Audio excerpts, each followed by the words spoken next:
Oh shit. Here we go again.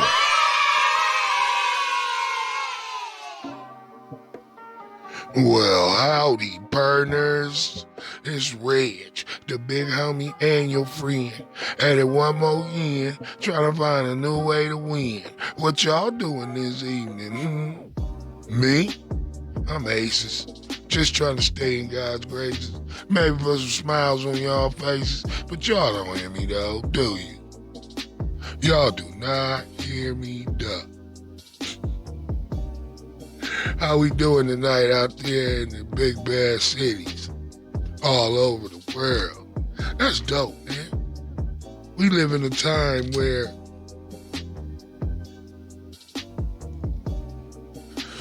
I could light this and be talking to somebody in Tokyo or shit, Istanbul. They could be watching me right now.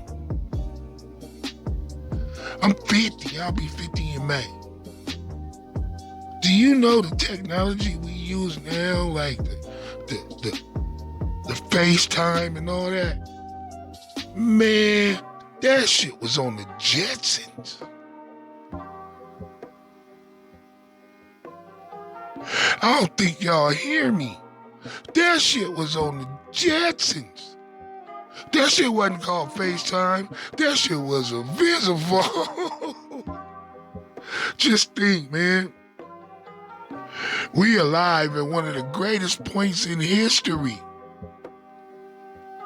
Everybody want to go back and say Egypt was great and Rome and Cartagena or whatever and the Greeks and all that bullshit. Nigga, they didn't have PlayStation.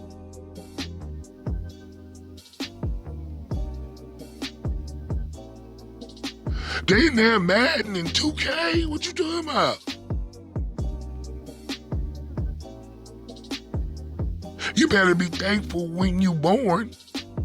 Cause it's just the luck of the draw, homie.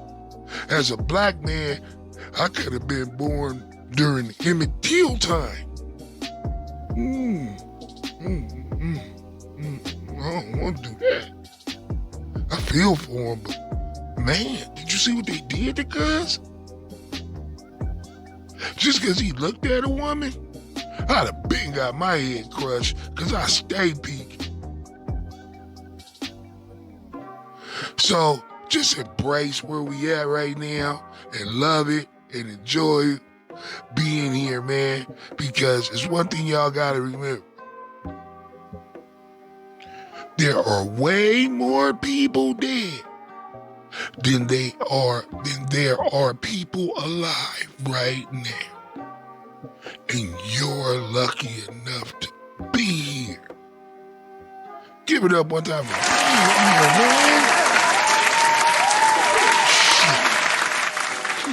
Now that's my positive note for the evening. Nigga. Tonight, man, I see a lot of people like that video I did. So on Reginald Gibson. Well, I got another one for y'all today, and it's a little shorter since it's midweek. I'm gonna try to keep the shorter ones during the midweeks and things like that, and then on the weekends hit y'all with the longer ones. So this one is about this dude named Crazy Craig. I call him Crazy Craig Page. This dude make Reginald Gibson look totally sane. And he a brother, but he a brother that live in Maine or something like that. I know that would make a brother crazy. I already know. But look, we finna check this dude out, man. Crazy Craig. Alright? Roll with me. Oh, just so y'all know, I am gonna be pausing the video and giving my opinion and chiming in. If you don't wanna hear it, you can always go watch the video somewhere else. It's right up there, man. I got it from some dudes that make dope-ass documentaries called Twisted Minds, if you want to go see it for yourself. But if you want to sit here and watch it with me, let's go. There's no age. Sorry, For many, Price. the 80s was the decade of big hair, mixtapes full of electronic music, and iconic movies with quotes that even millennials will recognize. The 80s was popping, though. It was. The 80s was shit. Shit. I love the 80s. For one sleepy neighborhood, however, that period of time will forever be known as one of the most terrifying decades of their lives. This being due to the young serial killer, Craig Price. During his childhood and adolescence, Price's track record was far from ordinary. Despite being a, quote, good-humored and vivacious boy, the young teen had a juvenile criminal record full of crimes, such as breaking into properties, robbery, stalking, heavy drug use, and assault. This was later to be identified to be a result of joining a street gang in his local area. Wait a minute. So they said he did all that stuff he was doing as a kid because he joined the gang? It sounded like he was the leader of that motherfucker. We'll dive deeper into the perpetrator in just a minute, but it's best we quickly run through the vile acts committed leading up to Craig's capture.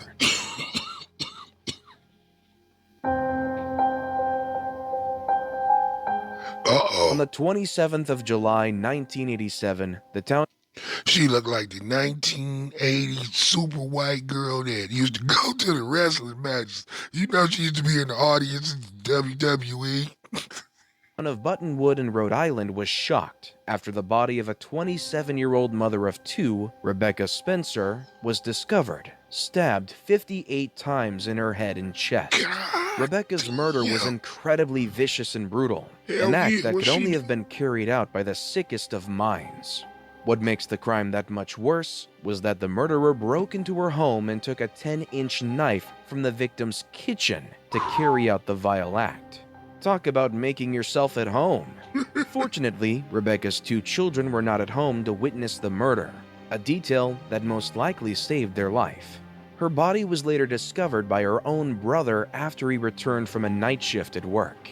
What adds to the tragedy is that Spencer was looking to move out of the neighborhood at the time of her untimely death. Police believe that the fact that the killer used an item from the house pointed to it being a robbery gone wrong. Only the 58 stab wounds gave an insight into the instability of the individual. I'm sorry. Like they did on Reginald Gibson video. They should put right there, not actual toe tag. This way he good as hell. Involved 58 times. That is far too many times. And that for nigga someone didn't who sharpen just the wants knife to stop before a he witness stabbed to her a 58 burglary. times. Cut it Sadly, out. the perpetrator was never discovered, leaving a real He looked like Maurice Claret. life Jason wandering Y'all the remember him? streets, free to slay again just 2 years later.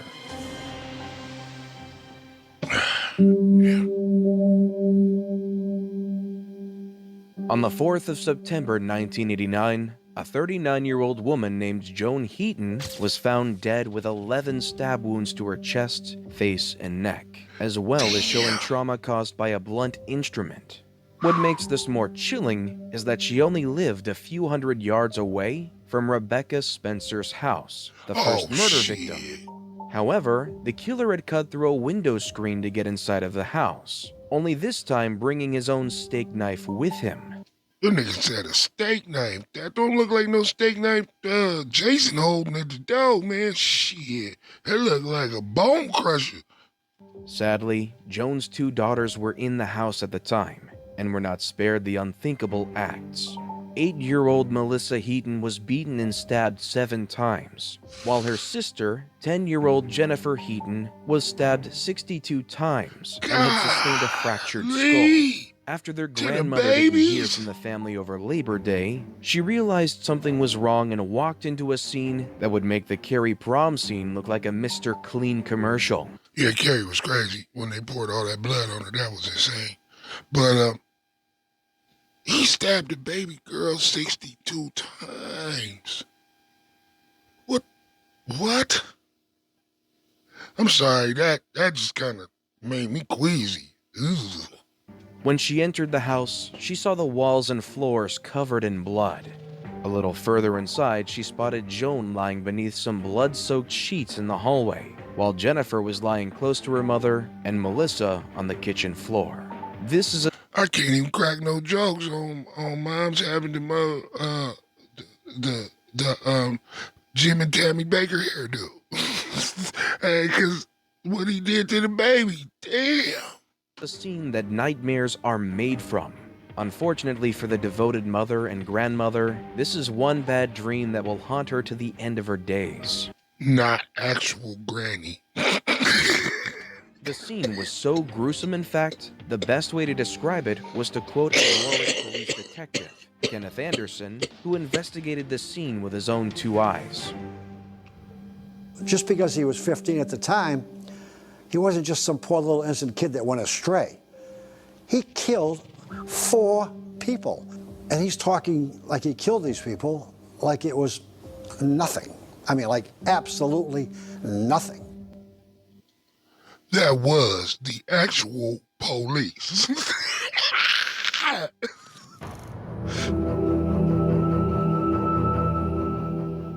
The level of violence displayed by the seasoned killer of Buttonwoods had every living person in the area terrified for their lives. They bet. double-locked their doors and stayed in groups, just in case they received an unwelcome visitor. Everyone tried to guess what this killer must have been like. Insane, cunning, and strong. But just after 2 weeks after the murder of the Heaton family, everyone got to set their eyes on this monster, who turned out to be nothing like they imagined. For starters, it turned out to be a 15-year-old boy who lived just 2 houses from his first victim. He looked like me when I was in 6th grade. Shit. That nigga just a killer. Rebecca, and not too further from the Heatons. It was FBI profiler Greg McCrary who first noticed the similarities in both of the murder cases. For example, the killer used unusual excessive force to stop people who would have already been dead after the first few blows. Joan and Rebecca were stabbed approximately 60 times each, while the Heaton children were stabbed around 30 times. It was this pattern and the distance between houses that led him to connect both murders. One clue the police had to go by was that Band-Aid wrappers were left at the scene of the Heaton scene. This meant that the murderer had wounded himself and used the Band-Aids to stop the bleeding. I don't think back then DNA was like a real big deal. Like, we didn't have it like we got it now, where they could find out in 2 seconds. But them Band-Aids probably sealed his fate. Honestly. Once again, making himself at home. This led to police approaching gangs and asking to see their hands. A clever tactic that led them to Craig Price, the 15-year-old who would earn the title the Warwick Slasher. Price wasn't a stranger to the police, with several previous arrests for petty theft and burglary around the Buttonwoods. After young Craig Price was That nigga give no F's. That nigga said, what's happening, y'all? This nigga's crazy. taken away for questioning, he calmly and openly admitted to all 4 murders without a single sign of remorse. Oh man, that nigga's insane. I was like, oh, what the hell?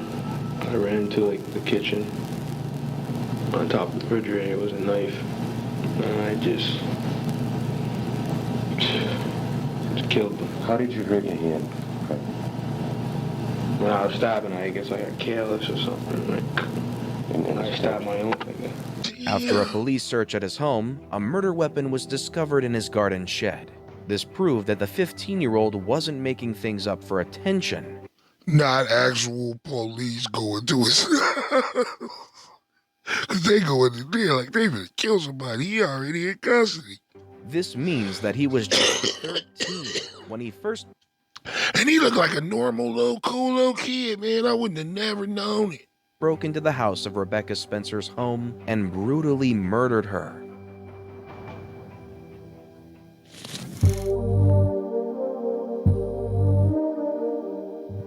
Because of the young age of Price, under Rhode Island juvenile criminal law in 1989, he could only be charged as a juvenile, and the maximum punishment that could be imposed by the Rhode Island Family Court was just 5 years in juvenile training school, and his automatic release when he reached the age of 21. Yup, brutally murdered 4 people, 2 of which young children. But in just a few short years, he would be free to walk straight out to the bar for his first alcoholic drink. The law can be messed up, right? Man, the law can be messed up. Let me tell you just a real quick little story. How I wound up in prison was my fault. I was selling a shitload of cocaine. We went and had it popping in Anaheim like we was in Arkansas or something. We was acting a goddamn fool. But anyway, my little homie Ryder was, I guess, maybe 17 at the time. He was the little homie. We met him over there. He from Park Village. He really bought his crippin' too. And his money. He started hanging around us. But when we met him, he was already in the game. Nigga had pistols and rocks and all. That was him. So we never looked at him as a kid. He was just a young homie. Well, the undercovers, I forget what it was they had I wanted. And I went to give them cash, $400. They was trying to get me on anything because they never could get me. So I went to buy the shit with the cash, and the nigga was like, I'm going to just buy some yay with it anyway. You ain't got no work. I'm like, nigga, I don't be out here. Just so happened, Ryder had walked by, and I said, hey, you got some work? He said, yeah. I threw him the money, told him to give it to them.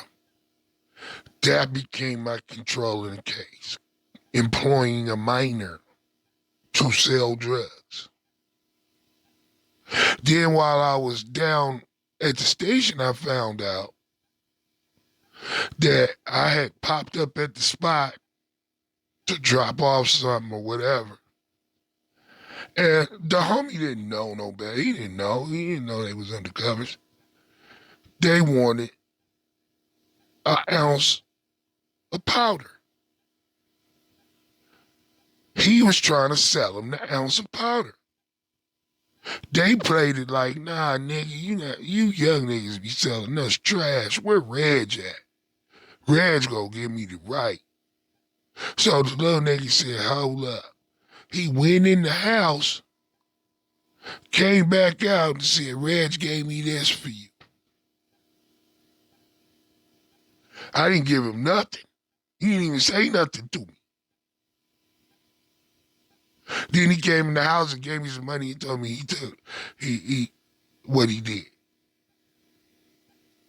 And I didn't think nothing of it until everything went down and they hit us and took 51 motherfuckers to jail. That's why when I be seeing these youngsters, 19 and 20 cats going down, they took us down in school buses.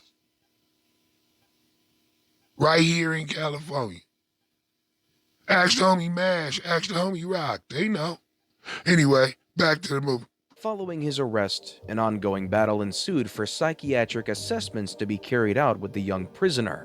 Family court psychiatrist who reviewed the case had reported unusual homicidal fury in the actions of Craig Price. But the killer's attorney told him not to take part in any assessments or else he could be kept in a psychiatric hospital for criminals far past his 21st birthday under the 1956 Mental Health Law Act. So of course, it made more sense for him to be seen as an evil monster than mentally ill. He was confident that if he stayed quiet, after 5 short years, he would be a free man with the rest of his life ahead of him. Something he robbed of his victims.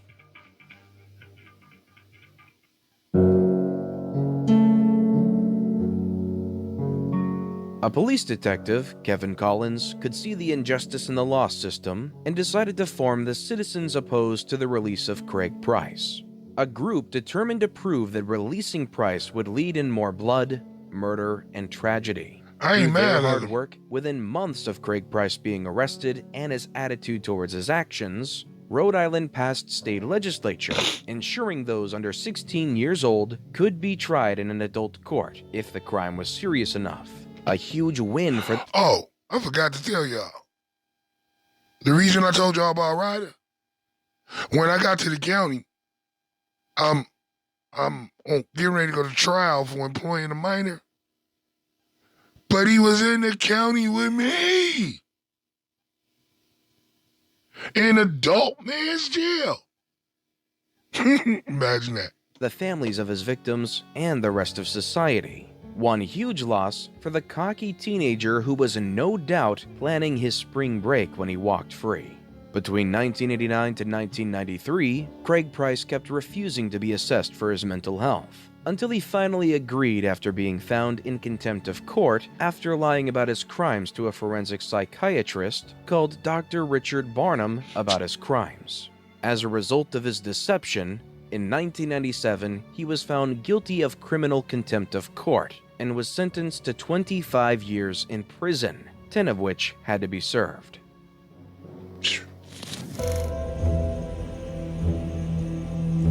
Damn, the animal behind Worrying bars. about this beast getting out of jail to kill again? You can rest assured.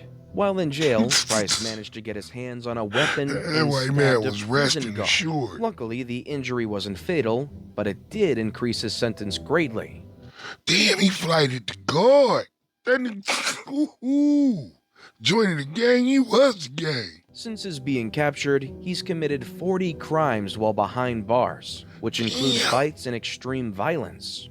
Because Price didn't like playing nice with his fellow inmates, he was later moved from the Rhode Island Adult Corrections Institutions in 2004 to a maximum security prison in Florida.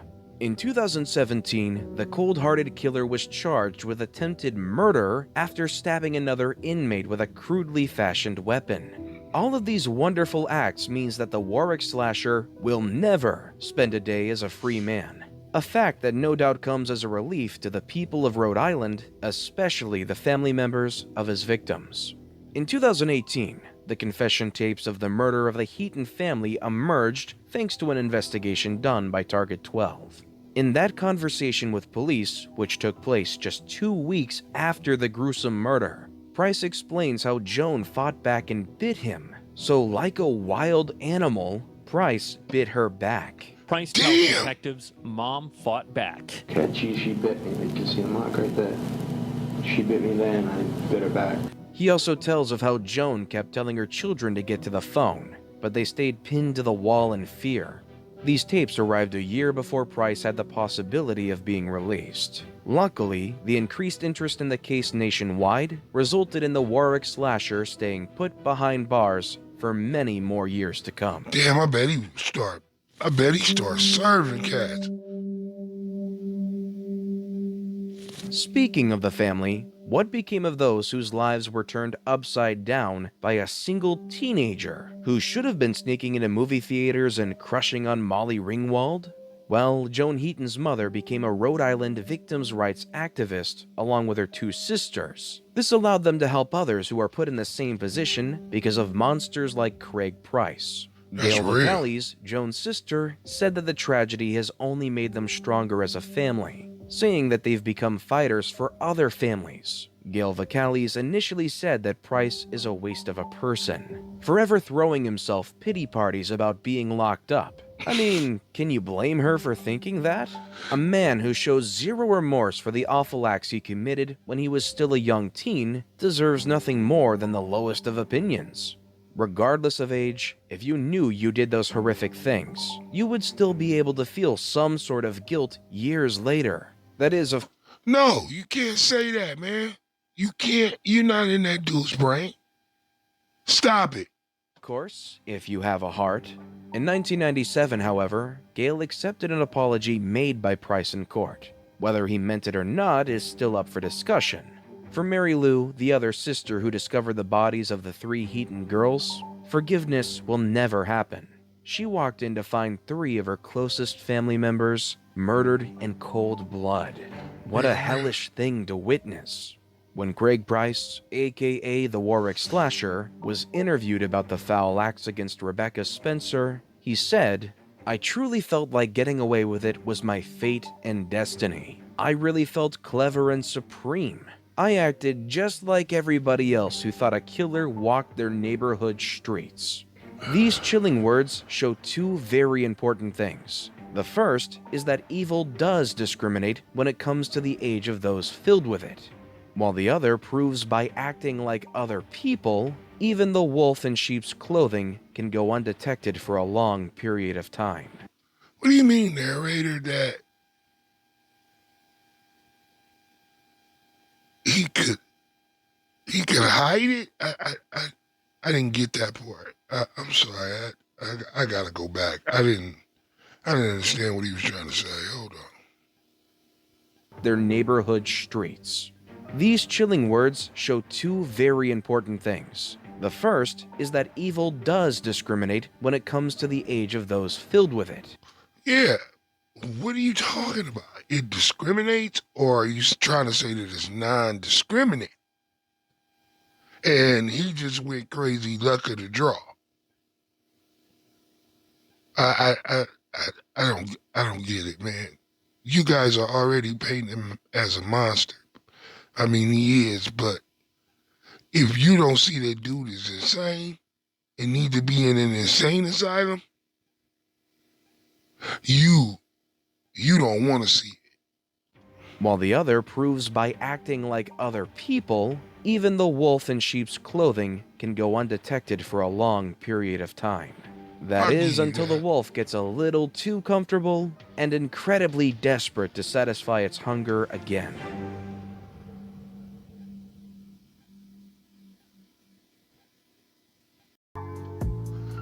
I liked that documentary. It was cool. I really did. I liked it a lot. They didn't go in depth before he started acting up. What happened? What was his home life like? Something had to happen to dude at an early age to send him into an insane killing spree like that throughout his life. I got some homeboys like that just put in work for the sake of putting in work. I just dab them niggas and hit them up with the hood, man. I don't try to interview them fools and find out why they doing that shit. That shit is really none of my business. I just love my homeboy, and thank God he on my team. Other than that, just understand, I show you guys this, so maybe you can tell your kids, man, they out there, man, and they look like us. They look just like you. Don't get it twisted. It's some insane cats in the world that do insane shit, and they don't even know why they do. And you could be living right next door to one of them fools. So, happy hump day. I hope you enjoyed the video about Mr. Price. I'ma stay giving you some more. Go check out Twisted Minds. They got a lot of cool content over there, man. Go check them out. I like their page.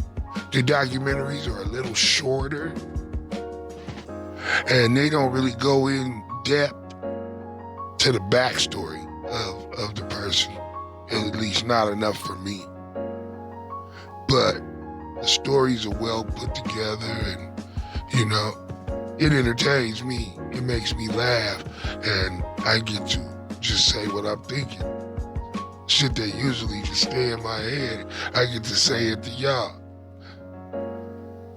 So if y'all feel me, hit me in the comments.